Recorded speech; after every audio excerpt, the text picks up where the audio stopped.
much for making this little bit extra journey out to our den here today to witness some of the eulogies that some of our close colleagues, including myself, would like to make about, of course, Professor Sally Solomon. We're all here today because we love Sally in many different ways, and I have my own special story that I'd like to share with you in just a minute. Before I start, however, there's a couple of announcements that I'd like to make for you. First of all, once we're finished here today, we will be going across to the adjacent building where we have a light signage which we've provided for you. And when you go over there, you'll see there's a box has been sent out. If any of you would like to donate to one of the two charities that Sally has chosen, then that's the opportunity for you to do so. Secondly, Roger and the family, of course, welcome you here today very much. I'm very pleased to see so many of you come along. And this evening they are going to a special restaurant that is very special to Sally and Roger, the Sheesh Mahal in, is it Park Road? Park Road. Park Road, which is very near to the main university for Curry. And we would like to open the invitation to any of you here today. If you would like to join them, then you would be most welcome. But if you do want to join them, we need to know numbers for this evening, so if you could let Roger know before you leave today, if you're able to come at 7 o'clock, then you'll be very made most welcome. Okay, so my role today is to basically do this part of the ceremony. The reason why I've chosen to do this is, of course, I worked with Sally for many years. I was one of her postgraduate students, and as I say, I have a story to tell you about Sally, which I will go into.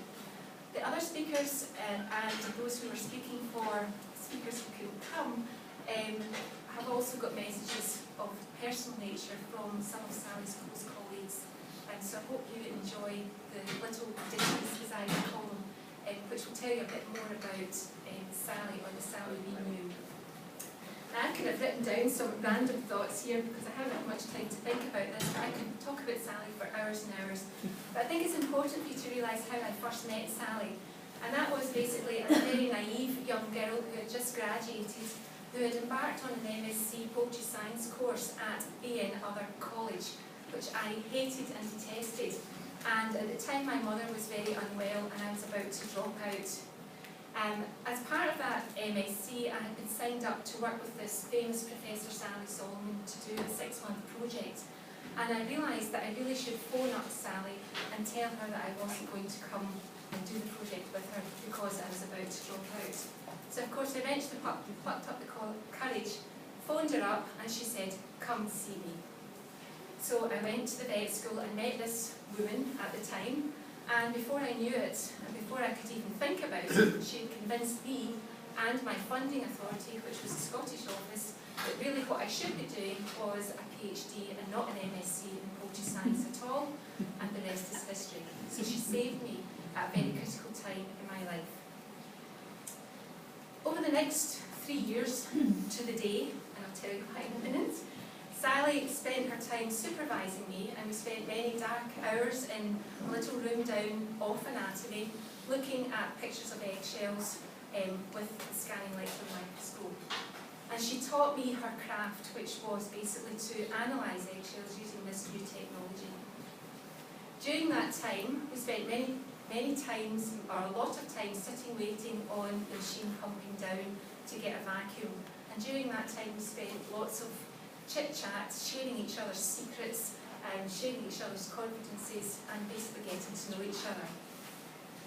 And we found that we had a lot in common very early on. First of all, I grew up on the Isle of Bute.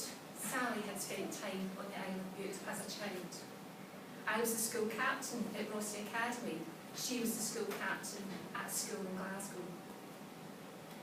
Sally had studied zoology. I had studied zoology. And so it went on. And the biggest surprise to me came about probably 2 years later when she told me that her husband was Roger Tippett. I had never made the connection. And you might wonder how I knew Roger Tippett. Well, Roger had taught me as an undergraduate, and I never figured out that Solomon and Tippett could in any way be connected. So that was fun. So it transpires that Roger was also had taught Sally. He was her supervisor supervisor for our honours project, and that honours project actually took place out here at Rowerdenny, which wasn't so grand in those days. It was basically a couple of huts. Am I allowed to say that, Roger? Yes. And a dormitory. And basically, Sally was supervised by Roger, and he tells me there was nothing untoward happened until she graduated. And he realised that his feelings for Sally were a bit stronger than perhaps they had been initially. So, of course, SEAM means a lot, not only to Roger because he was a former director of this area, but of course Sally had done her project out here, and their association with Rowerdenny continued throughout her academic life. Now, in terms of Sally, she of course was a junior lecturer in the, was it Department of Anatomy and Histology in those days? Histology and embryology then. Okay, and it's changed its name multiple times. But lo and behold, once I finished my PhD, to the day that I submitted it, and it was done in 3 years exactly, which is kind of unusual, only because Sally had arranged somehow in her magic to encourage the British Egg Marketing Board that I should be appointed as an external lecturer. In those days it was very difficult for anybody to be taken on by the university because we were already seeing at that time the sort of cuts that we're now seeing even more prevalent. So lots of people nowadays go through PhDs and just can't get a job. I was one of the lucky ones, and it was thanks to Sally. She also convinced the university, once that initial external funding had disappeared, that they should really take me on, and she basically made them an offer they couldn't refuse, and so my contract, my tenure was set up. So as a lecturer, I then worked with Sally for many years, over 27 in total, continuing our mutual interest on eggshells. Sally continuing with her ultrastructural aspect, me diversifying in other ways. But we always shared our interest, and we got together from time to time throughout the years, even after she retired, to share our experiences, which was really special.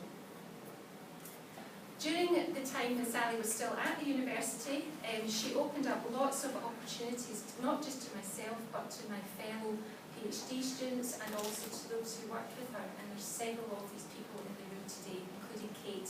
I can't see them all because I'm wearing my glasses, but she is here somewhere.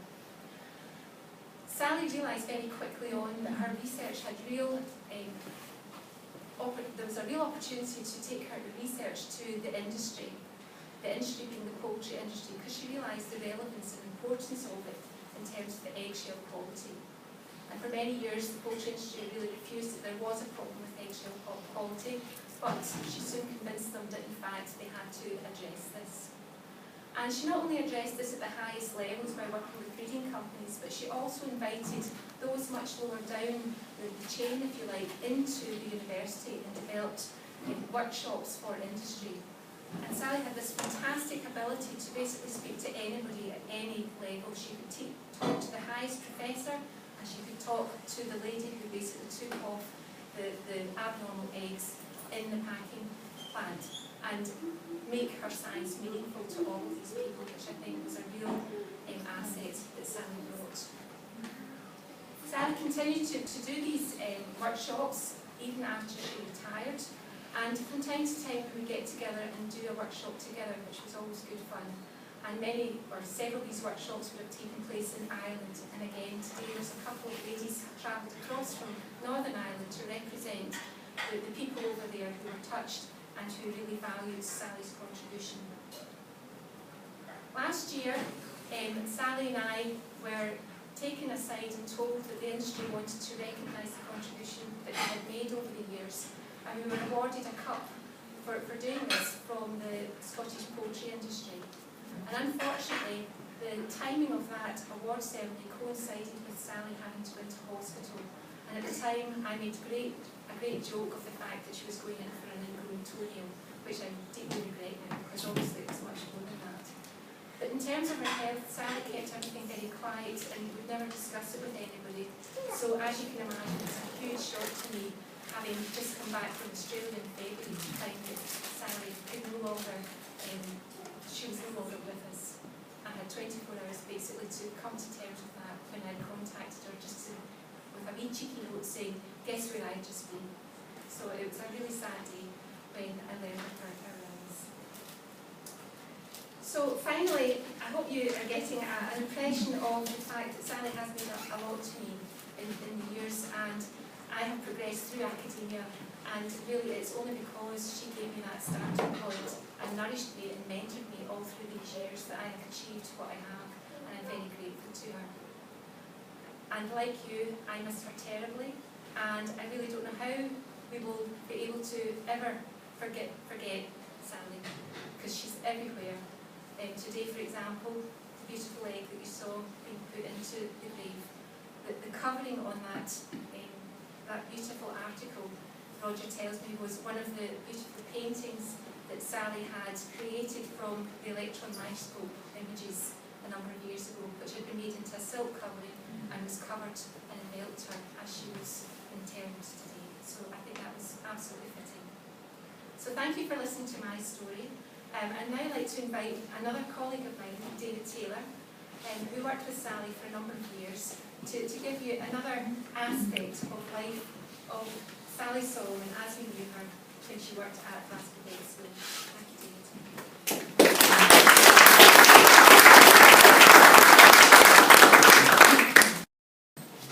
Well, as some of you know, I did work with Sally, and for me it was a very rewarding experience. You've already heard the description from Maureen about these cuddly sessions down in the dark dunny, and I certainly enjoyed those enormously. We indulged in repartee of various descriptions, and as you know, she fancied her French even before she moved to France, and so many of the conversations were conducted both in English on my part, not sure what she was speaking, and French, in which case her French was distinctly better than mine. So we had a long relationship which involved in, well, it was based, as I said, about repartee. And one of the really serious things that you could always get her going on was her age.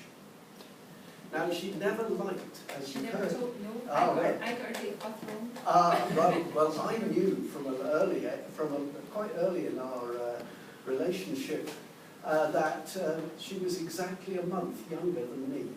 So I always knew how old she was. And at every significant birthday, I'd nudge her and say, "Ha." So basically, life continued very much like that. One of the things that characterized our relationship was the giving and receiving of presents. Now, these are not necessarily presents in the sense that you might think. They generally consisted of nasty bits of something. She always gave me bits of egg. Sometimes the whole egg, sometimes the shell, sometimes there was a student attached to it. But it was eggshell in one form or another. And some of the most exciting ones, which were a bit of a technical challenge, were the turtle eggs. And all those rubbery shells which you had to get into, and then what was inside was always rotten. So it was a very exciting time, and no doubt we benefited either turtle farming or conservation. I can't remember which hat she was wearing at the time, but it was good fun. On my part, I give her pieces of pig intestine. And on occasion, too, we even had expeditions because she was involved at one stage in a study of intestines various, and we took the odd trip out to abattoirs and farms and so on, and chopped up pigs and cattle and things like that. So it was a mutual arrangement there. So we spent a lot of time talking. The nicest bits were the clean eggshell work, and I found it really quite fascinating to see how the various layers of the eggshell, which at one time I could name, performed their job of keeping out the muck of the farmyard, and particularly the chicken farm. And we spent quite a lot of time looking at the various bacteria that lived on the shells of eggs and the conditions in which they could travel through the the shell into the egg itself. So basically, we had a work relationship there. But what I'd like to say today was that although it was largely a work relationship, I did find the work with Sally very stimulating, and particularly I was impressed by her relationship, as Maureen has been, with the industry and with academia and on the world stage. So basically, somebody to admire, somebody to chat to, and somebody to be ribbed by. But since her death, I've had a number of memories, or things that have stimulated memory. Firstly, earlier last month, I was walking down Cambridge Street in Glasgow when a herring gull's egg landed on the pavement in front of me, and it didn't crack. And I thought, this is remarkable, Sally would really have enjoyed this. When I sort of poked it tentatively, there was actually a chick inside which had preserved it. But it was very much, Sally having a quiet chuckle, I think, over that one. And then, more recently, I went to Nantes on the TGV, and when you're on the TGV, you look into people's backyards because the train went straight through everywhere, regardless of any habitation or people's lives. And at one point, somewhere near Angers, I saw a backyard of a little rundown farm, and there was a French peasant woman with her little sort of spotted, dark dress that they used to wear a lot certainly in the 60s and 70s. And we joked about it because one of Sally's ambitions, she told me, I think she may have been jesting, was that she would live in France, which she did, and buy one of these dresses to wear. Now, did she actually do it? No, pretty much. No. Couldn't find her size. Couldn't find her size. She wasn't big enough. Right, okay. So basically that was a memory. And then another thing was the business of the North Cyprus turtles. And just by chance, earlier this year, I was on a nature trek holiday, which is not a holiday, but more a tramp round, and you will remember this orchid, won't you? Around North Cyprus. And I had the opportunity of seeing the turtle research area from the roadside, and the wonderful beach, which seemed to be the best of the turtle habitats. And I was very much reminded of Sally's work with the turtles there, the political fuss that there was when Glasgow University was found to be doing research in North Cyprus, and not in the Greek part. And also remembering a chap called Brendan Godley, who basically very large and very interested in turtles, and who still works there. And we both had a part in his early education, and he's been very successful since. And the very last thing is going to be tomorrow, really. She and I had a relationship with Brazil. I used to go to South Brazil to see the pigs, and I'm off there tomorrow for the same purpose. We went to the same towns, and as I go through Curitiba on Monday, I'll be thinking about Sally and wondering exactly how to get to those interesting establishments that she obviously frequented, because they didn't half sound fun. So Sally was well-travelled. Things she did with people were memorable, and I certainly miss her.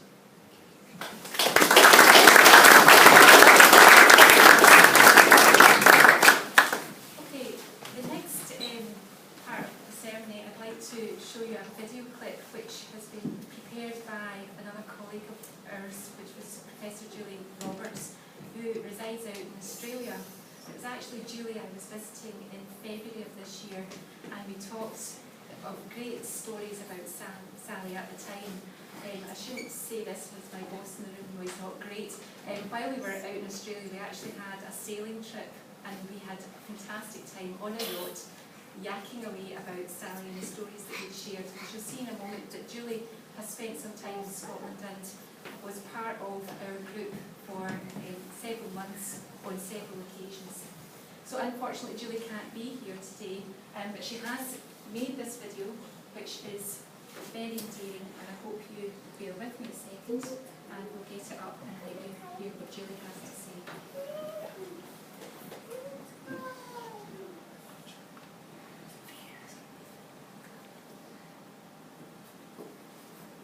Okay, that's not working. Brilliant. Colin! What have we done wrong? Oh wait a minute, maybe it's just the sound. Yes. Where's the sound? It was working. Right, all good university things, it was working. And I've been given instructions by my daughter what to do here. That'll